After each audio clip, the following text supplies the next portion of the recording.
Tai ne šiaip grafikas, tai pinigų elgesio istorija ir šiandien parodysiu, kaip ją skaityti nuo pat pradžių. Tai, ką matote, yra kainos grafikas. Jis rodo, kaip kaina keitėsi bėgant laikui. Bet svarbiausia, jis pasakoja, kas laimėjo tam tikrų momentų. Pirkėjai ar pardavėjai. Naudoju TradingView, tai yra viena populiariausių platformų analizėms. Ji patogi, vizuali ir net nemokamo plano pakanka mokymuisi nuo nulio. Štai čia turime mūsų watchlistą, viršuje turime indikatorius, turime skirtingas kainas judėjimo išraiškas ir gali būti linija, barai ir aišku populiariausia kainos judėjimo išraiška yra žvakės, apie ką ir kalbėsime.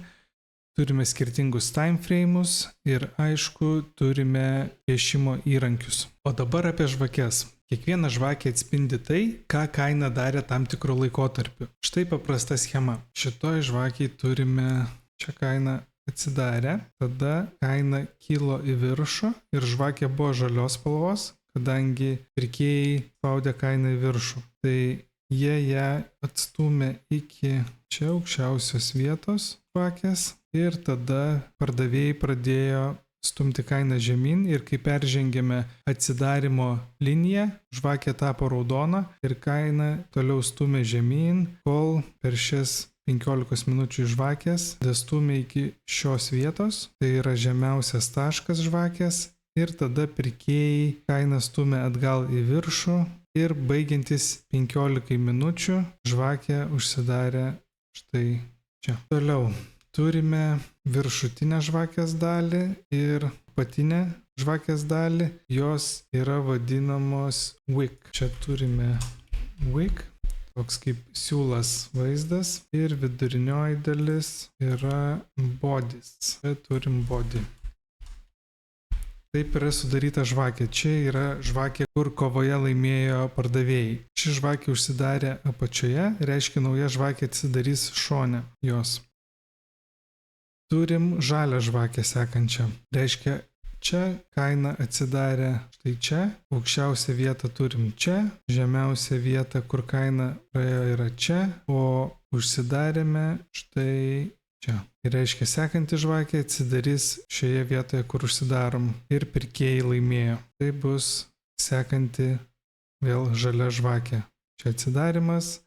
Žemiausia vieta, aukščiausia vieta ir kur užsidarėm. Taigi, esmė yra, jei kaina užsidarė aukščiau nei atsidarė, žvakė yra žalia. Jeigu kaina užsidarė žemiau nei atsidarė, žvakė yra raudona. O dabar dar kartą pasižiūrėkime, kaip formuojasi žvakės gyvoje rinkoje. Mes esame 30 sekundžių grafike, tai reiškia, kad vienai žvakiai pasidaryti užtrunka 30 sekundžių. Dabar galite pamatyti, kad laikas baigėsi, atsidaro nauja žvakė ir ji iškart pakrito žemyn, buvo raudona. Jeigu grįžta atgal, susidarinėja wickas. Tai matėte, kad pakilo, liko wickas ir jeigu peržengtume vėl atsidarimo liniją, žvakė vėl būtų žalia ir kiltų aukštyn, tai yra pirkėjai ją stumtų aukštyn. Bet dabar kaina užsidarė vėl raudona, turime wicką ir pirkėjai pradeda kelti kainą aukštyn. Jeigu vėl kaina grįžta šiek tiek žemyn, palieka wicką ir rodo aukščiausią vietą, kurioje kaina yra buvusi. Dabar pažiūrėkime į tą pačią rinkos situaciją, tik skirtingais laiko intervalais. Kairėje matote 1 valandos time frame, tai reiškia, kad vienai žvakiai susiformuoti užtrunka 1 valandą. Dešinėje matote 1 minutės time frame, bet padarykime 5 minučių time frame, tai reiškia, kad vienai žvakiai susiformuoti užtrunka 5 minutės. Paanalizuokime būtent šią žvakę.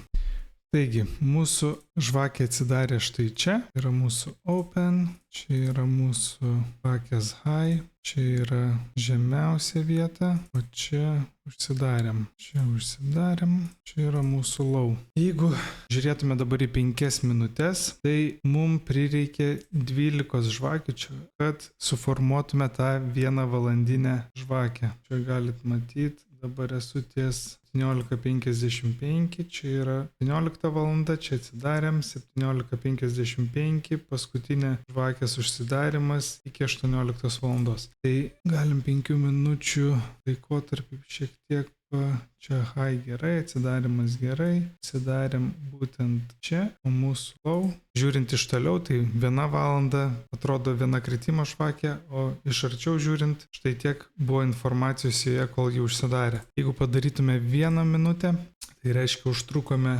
61 minučių žvakių, tai tiek turim informacijos, kas nutiko toje 1 valandinėje žvakėje. Ir tai tik pradžia. Sekančiame video kalbėsim, kaip kaina juda bangomis, kas yra market structure ir kaip visa tai susideda į realų prekybos vaizdą. Jei tau bent kiek aiškiau apie žvakes, paspausk like, užsiprenumeruok kanalą ir susitiksime sekančiame video.